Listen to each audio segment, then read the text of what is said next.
Welcome to How to Love Forever. In this episode, we share our impressions of an article by a 40-year relationship counselor and clinical psychologist. We explore the most common forms of relationship dysfunction. We learn how common relationship dysfunction actually is. We establish the difference between dysfunction and abuse. We banter on about going to Mars versus going to the beach. We disclose how relationships are a lot like video games. And we go gaga over each other's big, giant words. All this and more coming up right now.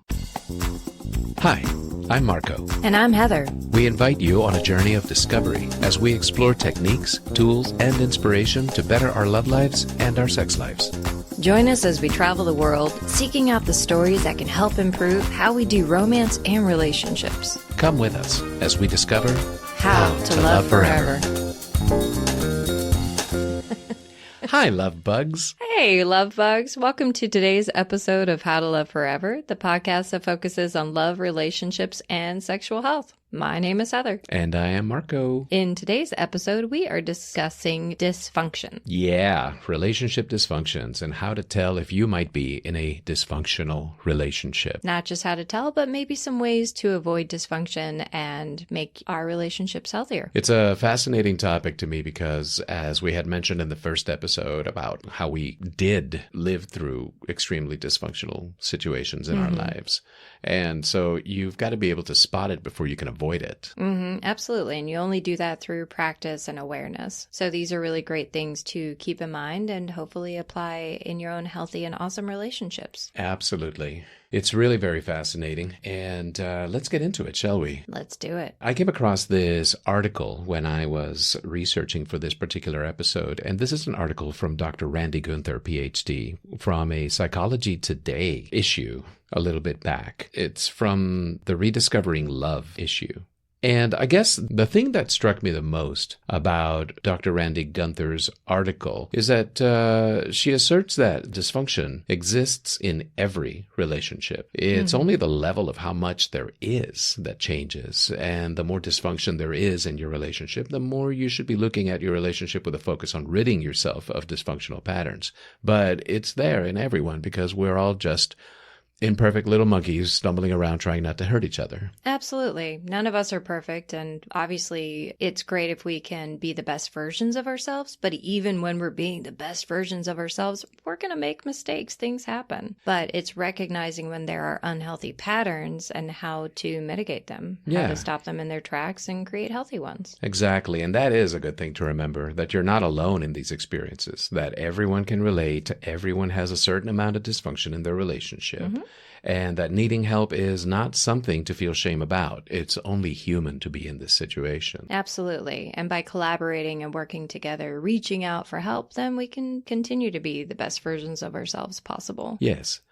Now, in our research for this particular episode, we also came across a good distinction between what is dysfunctional versus what is abusive. And I want to address that right now because honestly, to be in an abusive relationship is a very serious thing and you need help immediately.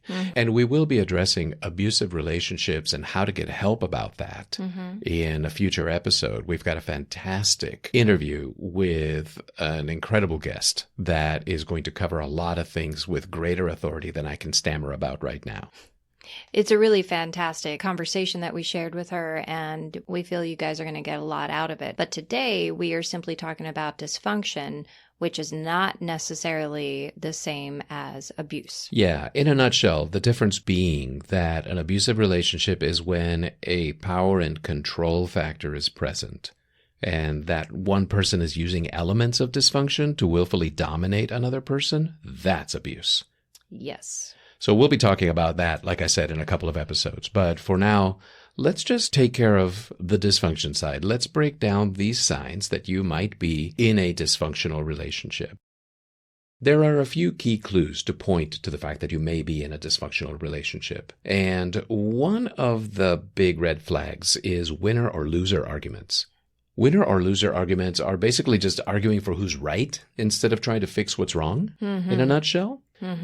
all relationships experience disagreements, right? It comes with being two humans sharing a life together. We're going to bump into each other sometimes in annoying ways. But there's a difference between constructive debate and a destructive argument. So whenever there's a difference of opinion or a conflict arises, we really should be careful not to fall into arguing for the sake of being right, because that's 100% ego. And that can bring like unnecessary friction into a relationship. A better relationship strategy is when you encounter a disagreement, you approach it with a focus on resolving conflict instead of getting your way. Because if you won, quote unquote, or they won, quote unquote, and that's like the one thing you care about, it's the final score, then that disagreement was probably not resolved. Instead, a hierarchy was reinforced. One side lost, and they'll probably retreat emotionally. They won't be available to you, while the other side, your side, whatever, gloats in victory.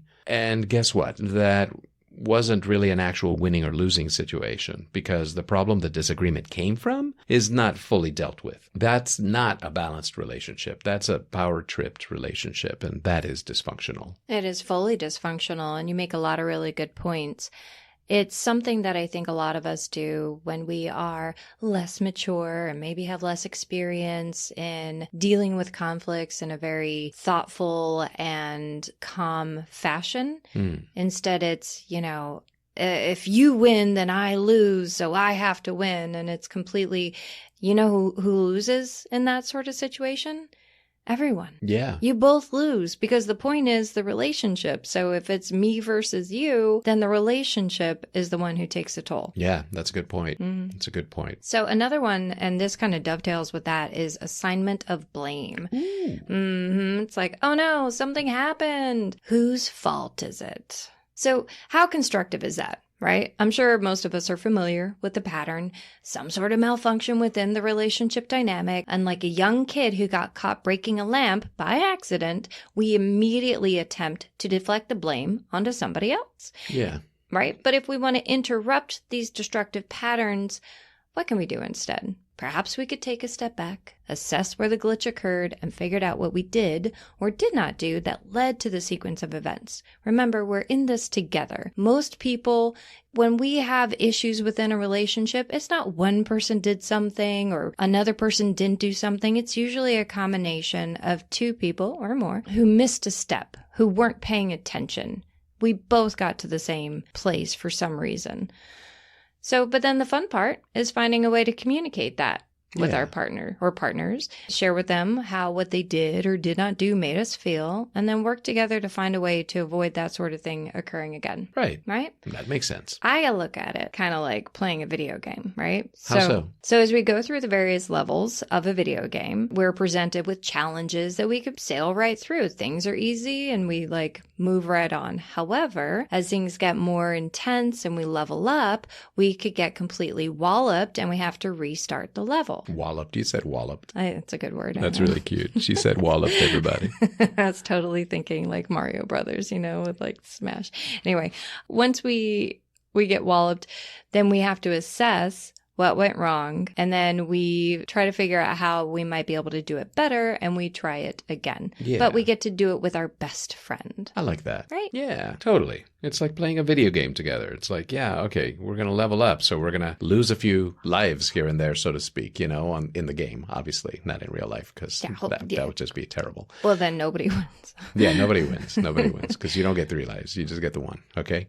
But yeah, no, I get it. It's like exploring the different levels, and each time that you mess up, you've learned a new thing, and then you come back not messing up that. And then you get a few feet further up the, in the tunnel or, through the cavern or whatever. And then you mess up some more. And then once you begin to get a greater feel for the relationship, and begin to play the game more adroitly. Adroitly. Wow, that's another good word. I like it. Yeah. Yeah. You turn me on with those big words of yours. I got big words. Oh, baby. Big dangly words.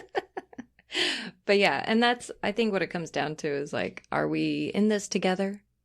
So if we're in it together, then we can't just assign blame We can't be me versus you. We're on the same team. Right. So Dr. Gunther, she wrote one that kind of threw me for a loop. I kind of didn't know what she meant a little bit. So she talked about snapshots versus moving pictures. Mm-hmm. And I don't know if this is a guys and girls are different in this way kind of argument that she's making. I feel that there's a general applicability to it, however. Obviously, everybody's different and your mileage may vary. This is the 21st century, and there are all kinds of relationship structures with all kinds of people who self-identify with different, like, psychological/gender roles, etc. But traditionally speaking, there's a difference she cites in male versus female psychology regarding time and its relevance to relationships, right? Mm-hmm. Men are more prone to live in the moment when it comes to their relationship psychology, whereas women are more likely to be long-term players, for example. Okay. Meaning, like, you know, the guy is stuck in the moment with his girl, you know, and the girl's like already thinking about like marriage and children and stuff like that. Yeah, I could see that. So these are differences that can be leveraged for power in a dysfunctional way. Often one member could bring up choices about like the past or the future to the point of harassment. Like when you're in a relationship with someone who just keeps bringing up something you screwed up in like a couple of years ago and just won't let it go, for example. Or somebody that's always harassing you, for example, for like, you know, taking the next step in your relationship. Say, for example, it's like, you know, you hate me because you haven't put a ring on it. That kind of situation. That does seem kind of like a guy's perspective on a female's need for security. Well, again, this is her point of view and how there is like this traditional difference in the way that time is perceived and applied in relationships vis-a-vis men or women. Okay. So the reverse can also be true, though, where like the coercion to live in the moment and not think about what was done in the past can occur. You know, say, for example, hey, baby, you know, that was the past. I can change. You know, so it's all this kind of it's how you deal with elements of time. Again, her argument is men think in the moment, women think in the future or the past, etc. And I didn't find it particularly convincing in exactly the same way that she wrote it, but I'll leave it up to our listeners to look up the article, which we're going to cite the link for later on, and it'll be in the show notes. Yeah. But for me, I felt like it was a bit of a reach, especially given like how much balkanization there is nowadays in like the versatility and diversity of relationship styles and psychological styles between people, you know, especially the younger and younger you are. So maybe she's just speaking from like her own generational experience. Yeah, it could be. And I do see that there's a tendency for women to have a longer term perspective, you know, going back and in the future, whereas guys, it can be more like, we're here now. Let's deal with the here and now, which is, they're both important. And it might be flat out biological, and I might be trying to be too PC about it. So what I'm trying to understand, though, snapshots versus moving pictures, according to Dr. Gunther, how can it be dysfunctional? Is it just how much people fixate on something and not connect with each other to understand where the other person's coming from? I might be putting words into her mouth at this point because I ended up just extrapolating from this particular element of the article where I didn't quite understand it with my own intuition or my own sense of logic, I guess. But the way I see it is that, yes, there are these two differences in psychology between being in the moment or living in the past or the future, taking those things into account. But when a harmonic balance cannot be struck between what has happened in the past and what you're living now, or a harmonic balance cannot be struck between what you're living now and your prospects for the future, you may want to search the situation for signs of further dysfunction. If somebody's always holding the past over you, for example. Sure, yeah. Or if somebody's always demanding some type of commitment into the far future that you don't want, for example. I mean, the dysfunction is there. It may not be that either side is particularly dysfunctional. It's that the dysfunction occurs in the fact that both of you aren't in agreement. Right. You're not on the same page and you may not want the same things long term. It's a core thing. It's a core disagreement that you've got to work out. Okay. So she also wrote here about threats of exile and abandonment. I don't know about you, but this one is such a trigger for me. It sounds icky. Yeah, it's really messed up. You know, a lot of us have fear of abandonment when coming from childhood, whatever insecurity, losing the one who is there to give you love and sustenance and all that. And when our romantic partner threatens us, whether it's out of anger or frustration, they could say something like, I just don't want to deal with you. You need to get the hell out of here and leave me alone, or I'm leaving. I'm done with this. I mean, my ex did that all the time. He's like, I'm fucking out of here. Sorry for the cursing. Fucking all right. Or he would lock me out of the house. But again, that veered into abuse because it was a power struggle. He was having power over me. But it's really ugly to threaten the person that you love with abandonment or exile. Yeah. According to Dr. Gunther, and this is a direct quote, more men than women fear exile, and more women than men fear abandonment. Both are the reciprocals of each other, and neither is ever a healthy way to resolve differences. If you ever use those phrases, make sure you mean them, because someday your partner may take you seriously. Youch. Exactly. So all these little cuts, if we are with somebody, it is because we love them. If we love somebody, why would we want to intentionally cause harm? I don't know if you're familiar. Well, I know Marco's familiar, but I don't know about how many of you are familiar with the 4 agreements. I'm definitely going to do an episode on that. We totally have to. Yeah, because being impeccable with our words, that is something that I use every day. It is such an important part of a working relationship, is to be impeccable with your words, is to say what you mean so that you can mean what you say, all of that stuff. If we can live with integrity and we can share what is important to us without doing it in a way that is attacking the person that we're sharing it with, then our message is going to come across so much more clearly.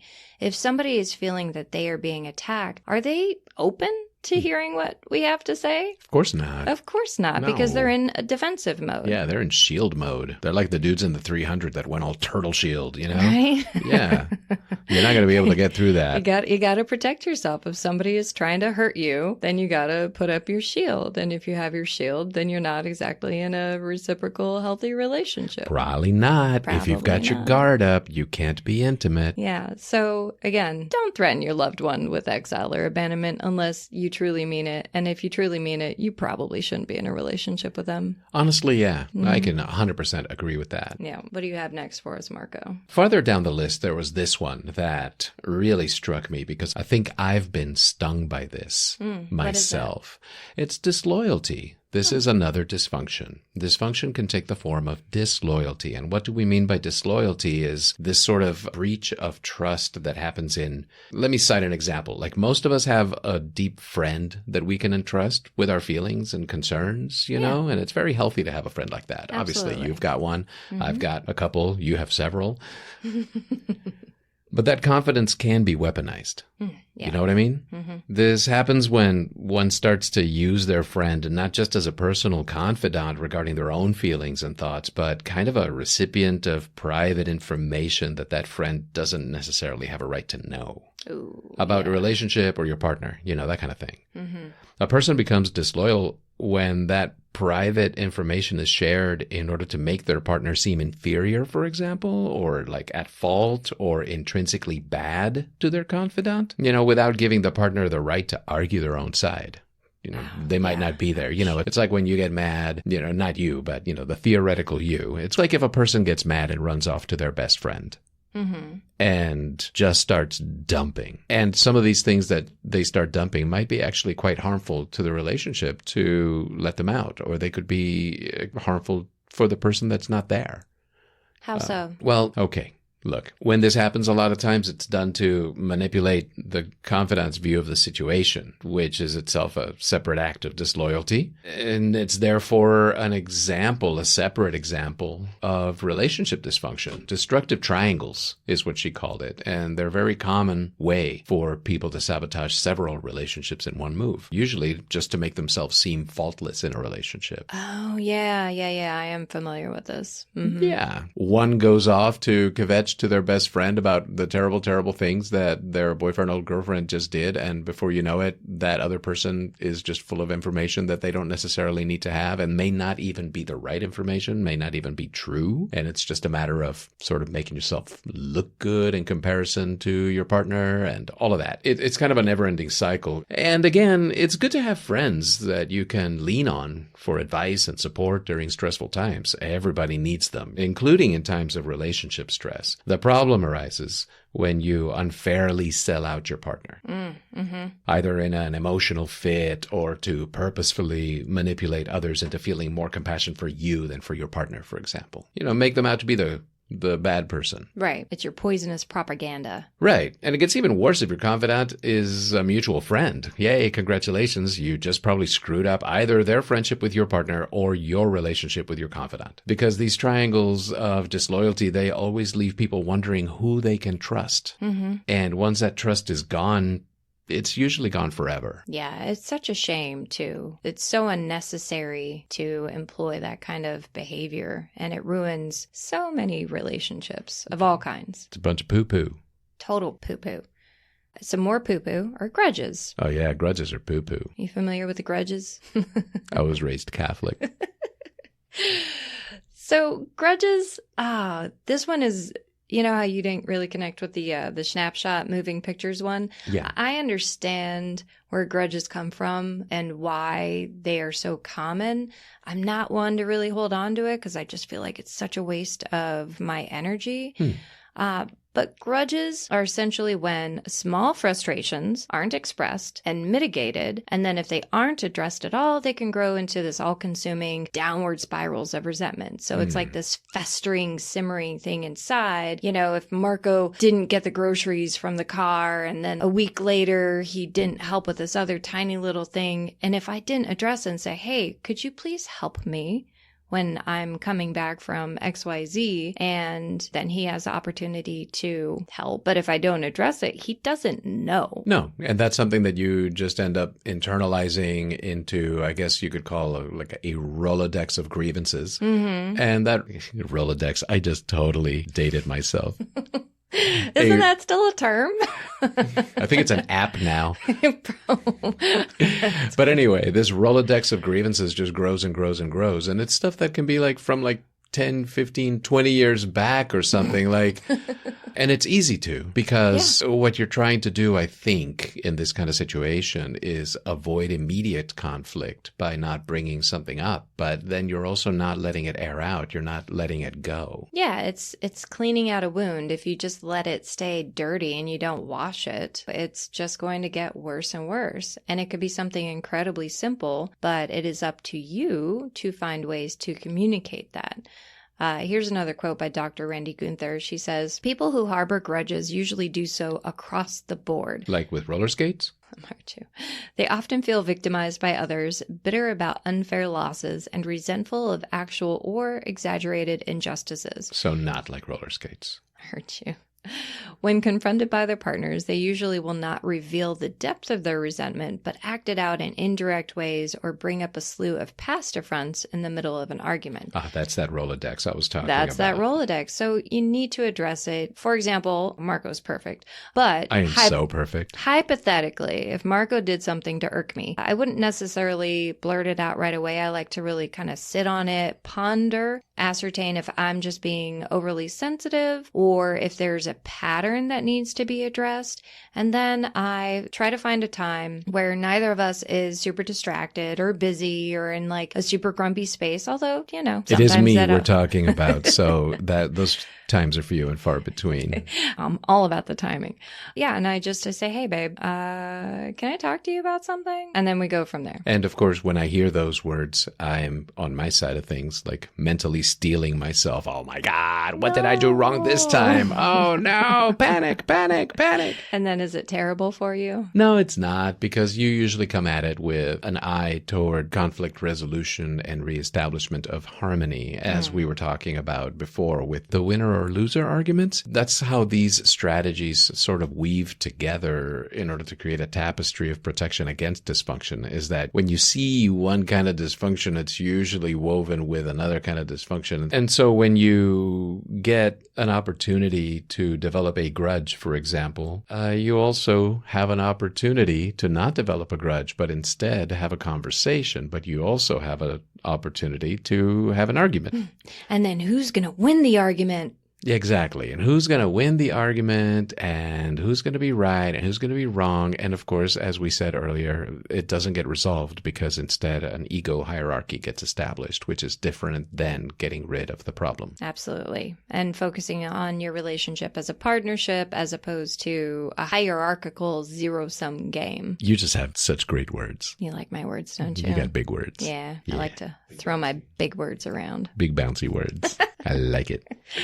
So she also talked about boundary violations, and that one really got me too. Boundaries, that was a good one for me, probably because of my upbringing. Mm-hmm. The boundaries are a necessary element in every healthy person. We all know this. You know, there are aspects of your life that are just for you. They can be like your existential fears and insecurities. They can be your vulnerabilities, your hopes and dreams, your self-image, your personal history, your PIN number from your bank account, like literally anything. Yeah. Whatever you choose to keep just to yourself, you're going to choose to keep it to yourself, and that's within your privacy boundaries. So, you know, pretty much anything you choose to protect as exclusively your own can be put in the realm of these boundaries. I'm calling it intimate capital. That's not from the article. That's just the way I ended up calling it. It's intimate capital. Yeah, I like that. Because as children, we are conditioned to treat our boundaries in certain ways. Controlling parents that feel their children have no right to privacy, for example, they're usually training their children to give up their rights and agency in times of conflict. Mm-hmm. They are conditioning their children to allow their boundaries to be easily violated. And violated they will be forever and ever until they figure out how to stop it. Yeah, that's lame, parents. Don't be lame parents. Don't be lame. Number one rule of parenting, don't be lame. So when you're in a dysfunctional relationship, this is another point that can be leveraged against you. Your partner, or maybe even both of you, feel zero conflict about entering each other's private world without permission. Somebody looking through your telephone pictures, for example, or your messages, or that whole what's yours is mine kind of mentality. That's not healthy. And that applies to material possessions as well as private thoughts, private plans, or even your private wishes and dreams. And once your sketchy partner has access to these contents within your boundaries, those things can be used against you in all kinds of ways. I mean, imagine them gaining control of your finances or having some sort of shameful past experience they can leverage against you. No, absolutely. I see examples of that throughout my friendships, relationships over the years. It can happen. Mm-hmm. So conversely, you as the aggressed upon partner can also exhibit dysfunction by doing the thing I said before, by reflexively giving up too much of what you hold dear inside your own private world. It's a sign of emotional desperation, you know, seeking connectedness with your partner without care for the consequences. Giving too much of yourself, basically. Yep. So, like, neither forcing nor granting of boundary violations is healthy. Nope. You can't, want to own somebody else's private world, and you shouldn't be giving up your private world. Absolutely. And early on in a relationship, there's going to be a lot of natural, intimate capital shared between the two new partners. This is very sweet. It is. It's very, and it's a way to establish the strength and depth of your relationship when it's first getting started, and it shouldn't be confused for abuse of personal boundaries. You share what you want to share, so long as your partner consents to have it shared with them. But oversharing can not only kill the mystery and magic we so enjoy about a new love partner, it really also signals we may have weak personal boundaries. This can either scare a partner away, or it can prompt a more unscrupulous kind of partner to use this intimate capital against you, like you said, in some unbalanced power dynamic. Yeah, absolutely. That's the beginning of abuse. Yeah, it's no bueno. Es ist nicht gut. What else is on that list? Well, going along to the whole power balance thing, there is the dysfunction of dominance and submission. Now, we're not talking about... Not the kink, the dysfunction. Not the kink where there are agreements and open communication and safe words and all that stuff, but the dysfunction. Do you hold the power in your relationship? Does your partner? If somebody holds the ultimate power over the other in your relationship, it is a sure sign it is a dysfunctional dynamic. It's not good for either of you. And for example, in my dysfunctional relationship, my ex was the dominant one. Youch. Yep. It was not fun, man. Everything had to be approved by him, from the groceries I purchased to how I spent my time with or without him to who I spent my time with, all those stupid things. And any perceived failure on my part subjected me to being berated, insulted, and sometimes threatened with exile. There goes those dysfunctions weaving themselves together again. And in return, I became incredibly passive-aggressive. I was full of simmering resentment because I couldn't approach him with any of the issues that I would like to have resolved in a healthy manner. No, everything that happened, I had to keep buried, and I became very adept at lying. Ouch. Yeah, well, if I didn't, I just got in trouble. Yeah, no, it's a self-protection mechanism, but yeah, just having to do that is lame. That's super lame. So how to avoid this sort of dynamic? Yeah, how do you avoid that? Communication and boundaries, man. Communication and boundaries. You got to know who you are, what's important to you, where your strengths lie, and that will allow you to share that with your partner and find a balance together. As Marco and I have stated, we are imperfect creatures. Well, speak for yourself. Marco and I are imperfect creatures. Okay, fine. I'll give you that one. And we embrace the fact that we will never be as perfect as we would like, but we do know the value that we each bring to our partnership, and we celebrate each other's accomplishments and contributions. We are in this together. Neither one of us has power over the other. We are our own strong individuals, and we choose to do a collaboration together. That's pretty much how we live our life. Yeah, it's a collaborative experience, power balanced. There may be moments when one of us is carrying a little bit more weight than the other, but Sure. That's just life circumstance and rising to the need of the moment. Absolutely. And you got to find out what works for you. There's a balance within every couple, throuple, etc., where you find a healthy balance that everybody is getting what they need and their desires are met. And that may actually look like a submission and domination kind of setup, but so long as you're going into it conscientiously and with the truth of your personality in there, if it's a thing that actually makes sense for you and that is positive for you in your life, then great. Absolutely. But if it's a thing you've been tricked into, however, or if it's something that's born of like dysfunctions that were learned in earlier life, things like that, that's something to look at for sure. You were talking about domination and submission, and like earlier you were talking about the threat of exile and abandonment. It just made me think about this other one, which is the fear of loss that she talks about. Okay. How can I explain this? We all come to feel invested, connected, interdependent with our partnerships and our relationships, right? That's healthy. That's as it should be, because otherwise you wouldn't be together. You wouldn't be connected. You're just two ships. All about the connection. Yeah. Otherwise you're just two ships in the night. Attachment is different. However, in the psychological sense, like the psychological definition of attachment, it's more like an anxiety of abandonment that you might get when a relationship is threatened. It makes you feel like a panicking kid alone in a parking lot. From what I can tell, that is attachment according to psychologists, and it isn't a healthy thing. Okay. So I just wanted to make that differentiation right now, because at like a street slang kind of level, yeah, I feel very attached to our relationship. I feel very attached to you, and I feel that that's a very healthy thing. But what I mean by that is that I feel a personal investment, a personal connection. I feel interdependent with you. I feel like positively entwined in our relationship. But yeah, if I was talking to a psychologist, attachment would be bad. Attachment brings that anticipatory sense of loss, right? And all the emotions that come with it. And if you feel threatened like that, you start to panic and you start to struggle, and you're like a drowning person trying to hold on to your relationship for dear life. That type of panic can have the wrong effect. Ultimately, it can drive away your partner even farther from your arms. If you are experiencing that kind of attachment panic over losing the relationship, your partner then has to take on the role of like emotional soothing, reassuring you back to a calm state, all of that. This can be exhausting. Yeah. To your partner. Yes, it is. And it can make them honestly think twice about remaining in a relationship with you. So the thing you fear the most is the thing you're bringing in to be? It's totally, yeah. It's the opposite of what you wanted. That's what you're achieving.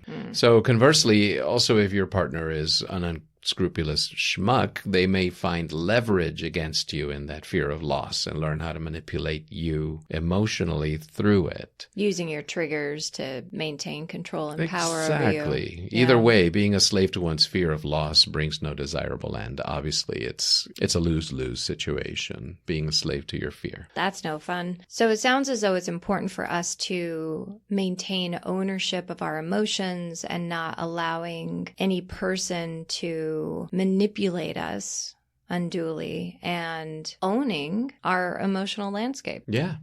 So this leads me to the final symptom that Dr. Gunther mentions, and that one is called ownership of emotional control. So it harkens right back, it goes with the entire landscape of dysfunction and power dominance, where it's a one-way street for emotional validation in a relationship, and it's only the primary person whose desires and needs matter. In a healthy and functional relationship, it is a matter of course that each partner, emphasis on partner, has equal value, which means their dreams and goals need to be acknowledged and supported equally.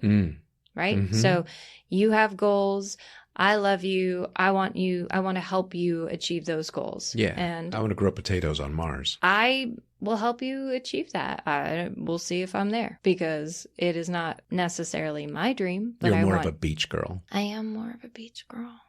I mean, I don't think they even have sand, do they? Is it Not more technically. Like clay? It's technically not sand. Okay. Yeah. Or water. It's okay. We'll hang out on the beach instead. But again, I want you to achieve your dreams.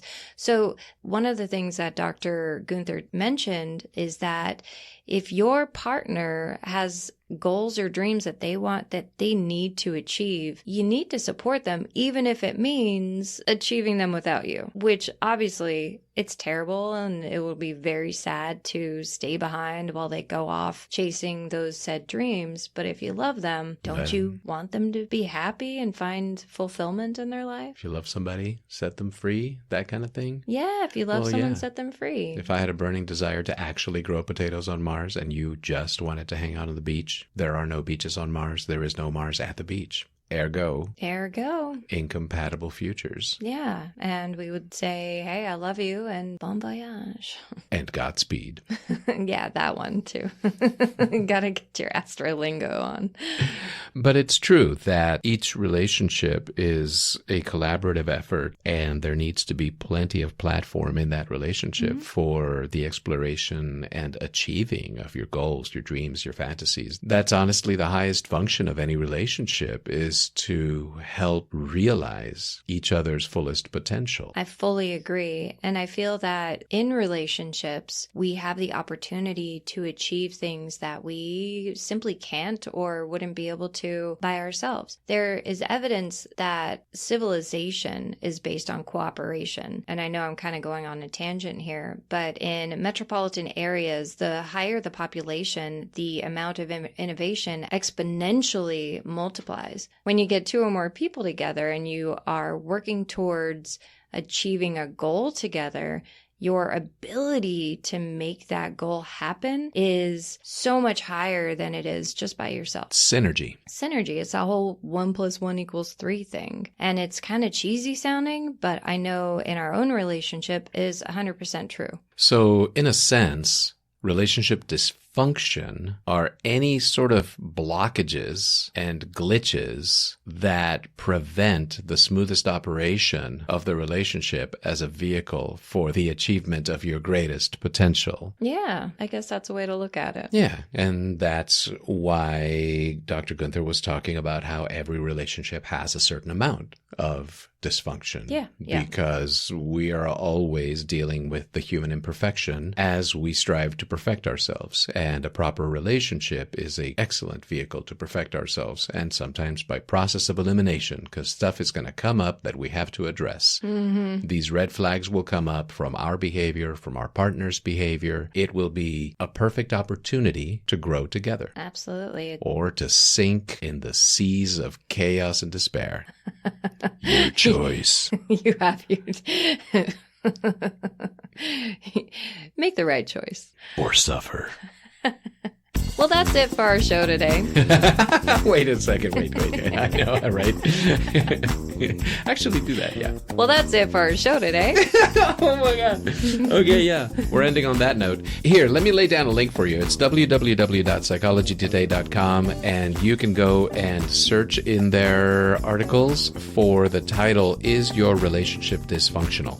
It's pretty good. It's a good read. It's short. It's easy, as Psychology Today tends to be. So it's very accessible to everyone. Anyway, thank you for joining us. And remember, you can reach out to us on Facebook at facebook.com/howtoloveforever and Instagram at how2 And if you are so full of love, you just can't stop that feeling. We would love for you to join our community on Patreon. We have a whole range of relationship levels you can choose from. And the more committed you become, the more we're able to share with you. Yeah, we got good stuff on there. That's right. You're Theoretically, in the future, because right now we're just getting started. Now you got to be real about it.